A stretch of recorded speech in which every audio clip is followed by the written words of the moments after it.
Hello internet world, welcome to a new video on the Geek Noise channel. Really excited about this one because I love this particular manufacturer's smartphones because they offer up such fantastic value for money. This is the Redmi Note Pro, the Note 9 Pro. Very latest version of their smartphone, kindly sent in free of charge for this video. I've been using it for the past week and I've been very impressed with one thing. Battery life is amazing, and in fact I've been impressed all round. A couple of little things that I've noticed that could do with improving. I'll run through those during this video. If you're looking just for a rundown of the specs, then please do look online for the spec sheet. I'm not going to go over all of the specs, that's readily available online. Now this is a live broadcast of course, so if you've got any questions at all throughout the video, please do ask in the live chat, or indeed use the super chat. If you're watching after the live broadcast, use the regular comment section below. So let's switch straight over, let's get on with it and have a look at the phone. So this is the Redmi Note 9 Pro. This is a gorgeous phone. I'll show you the box very quickly. This is what the box looks like. It's available in different colours as you can see here. This sort of glacier white, graphite grey, and then I've got the aqua blue version. Round on the side here it just says Redmi Note 9 Pro. No specs on the box at all. Just a plain simple box to hold a gorgeous phone. Now I will run over some of the main specifications, but not all of them. So this is a 6.67 inch Full HD Plus display. We've obviously got the little cutout here for the front facing selfie camera, which performs very well indeed. I'll show you some photos I've taken with this very shortly. It's also got a 5020 milliamp hour battery and a 30 watt fast charge capability. This battery easily gets you through a day and a half between charges. You'll eke out almost 2 days between charges if you're a medium user.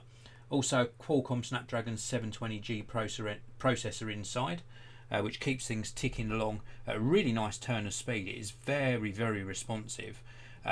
Really nice screen as well. Gorgeous colours. Off-axis viewing, it drops a little bit, but this goes plenty bright enough. I mean, at the moment we're at half brightness just so that my studio lights and the camera that I'm using can cope with this. In direct sunlight, especially if you use the adaptive display, the brightness goes all the way up and it is absolutely superb.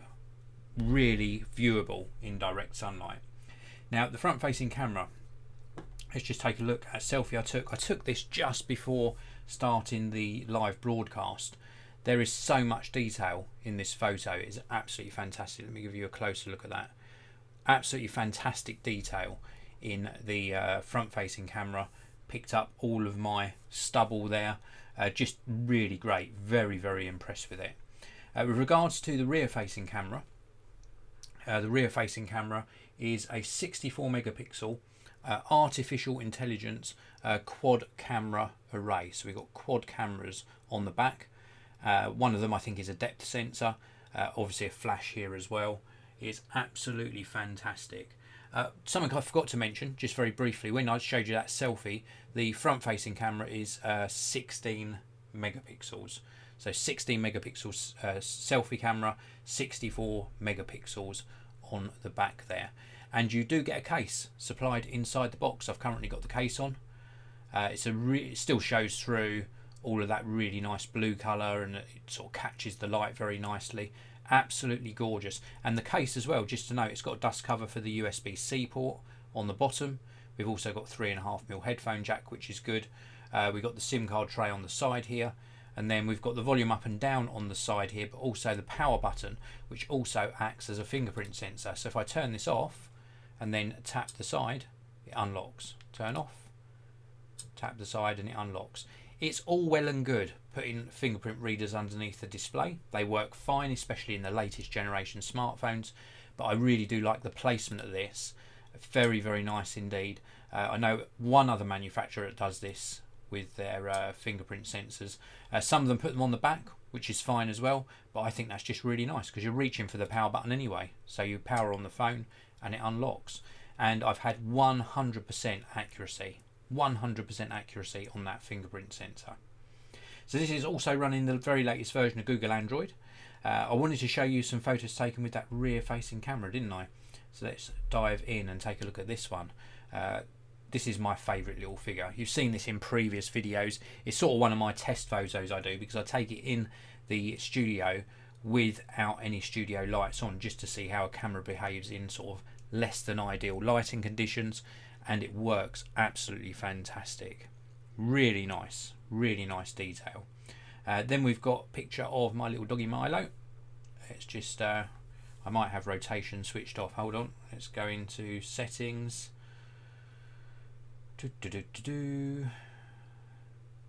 Rotate off.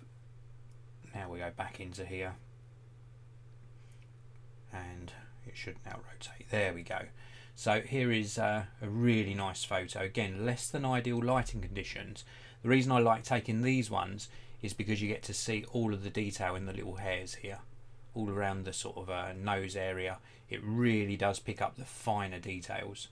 We've also got a nice flower here showing the depth of field, so obviously blurred at the front, and then I actually focus towards the back, so that's a really nice photo.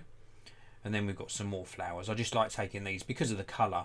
Really natural colours, not over processed, not over saturated, just really natural looking colours. These are as my eye saw these, so really good performance. I'm really sold on the performance of the camera. Now, I mentioned that most of this video I'm impressed, but there are a few things that, or not even a few, just a couple of things. And one of them is that yes, the photos are great. Oh, look at this. Look at the detail on that. So yeah, the photos are great. Plenty of detail. It's just not the fastest to react. So you push the shutter and sometimes there's just that little bit of a delay while it attains focus. You can speed that up a bit by tapping on the subject and focusing first, sort of like a pre-focus. But that's the only real thing that I picked up on that sort of could be improved, just the responsiveness of pushing the shutter button and it taking the photo. Browsing the internet, absolutely fine. Looking at videos and watching back media, really an enjoyable experience.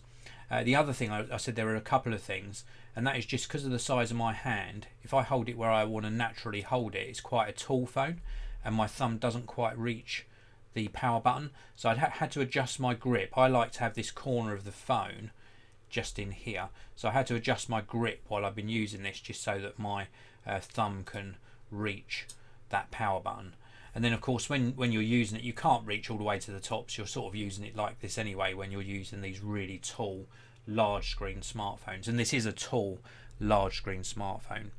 The unexpected asking in the live chat, Dave, do any of the Redmi range smartphone range have a pure stock one Android interface? No, they don't, but you could always install your own launcher, which is a way obviously around it.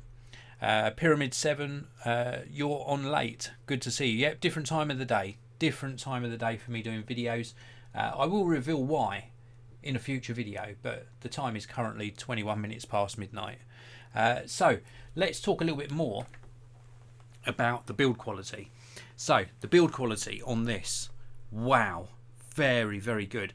And what you've got to appreciate with the Redmi range of smartphones, including the Note 9 Pro, is that they're available at such a good price, a very, very affordable price when you consider what specifications you're getting. And what impressed me, apart from the camera results, the photo results, is the build quality is top notch. The battery life has been exemplary, absolutely superb, but also the screen, really nice screen. And when you compare this to phones costing up to 3 times as much, I think you're getting something equal or on par to something costing almost £1,000. Maybe not so in the choice of processor, which is understandable. There has to be cost savings somewhere when selling this for this particular price. But the rest of the features are just so good. It really makes me wonder how they do it sometimes. It is a gorgeous display. It is a really stunning display. Let me just show you this on the main camera. It is fantastic. Look, you can see my studio light up there. Look at that. It is so pin sharp. Really nice resolution. Very, very evenly lit as well. And it is just really gorgeous to interact with. Stunning display. And when I showed you the back as well, the way that catches the light, wow, this is a really nice phone. And then you've got that added value, of course, that you get a little case inside the box, you get everything you need to charge it, unlike some manufacturers are rumoured to be doing later this year, and you just get an all-round package that is just a joy to use. If you're in the market for an Android smartphone, you don't need to spend flagship money anymore. You really do not. And I've left links to where you can buy this down in the video description area. Please do check that out. I've also left a link down there to the manufacturer's website, so please check that out as well. Let's have a look inside the live chat again. We have got Raymond Moore still waiting for my order. Incredible what you can get for the price. I'm assuming you've ordered one of these. If you do have issues with your order, check out the links down below. You'll probably be able to pick one up there on, possibly when I checked last, I'm sure it was on next day delivery. La1980 replying to the unexpected. I think if Google Android One devices, you will get a website with a list of all devices that are confirmed as Android One. Yeah, but that is indeed correct. Is there any more questions? Raymond Moore, the battery life is what's driving me to get this phone 10 to 12 hours on screen time. That is impressive, isn't it? 10 to 12 hours of actual physical interaction with the phone between charges. And I was getting 2 days easily. I'm what I would say a medium user whilst I'm testing smartphones. A low to medium user when I'm not doing a test. And even on that medium use case scenario, I still had I think it was about 11% battery life at the end of the second day. That is outstanding, absolutely outstanding. Anyway, that is it for my review. Thank you very much for tuning in. I really do appreciate it. If you want to pick up one of these, there's links down below.